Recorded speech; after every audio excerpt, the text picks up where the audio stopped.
Hello friends, and welcome to a special channel shout-out episode of the Plastic Imagination Workshop. As I have said before, this scale modeling community is really amazing. I have learned so much from so many of you here. So to all of you, thank you for sharing your knowledge and experience with the community. On that note, and the reason for this special shout-out video, I'd like to spotlight another up-and-coming channel that I recently stumbled across. So please, everyone give a warm welcome to Jerry over at the Model Restorations Plus channel.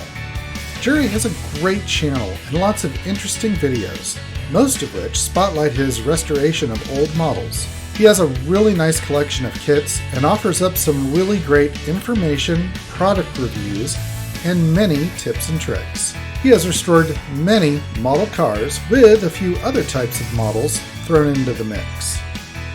This is a really interesting channel, and the processes that he utilizes can be applied across many aspects of scale model building. So I encourage you to go check out Jerry's channel and show him some YouTube love by subscribing and joining in on the fun. Well, that will do it for this special shout-out video.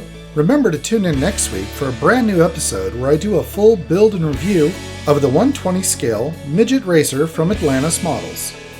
So until next time, friends, have a great day, be safe out there, and go build something.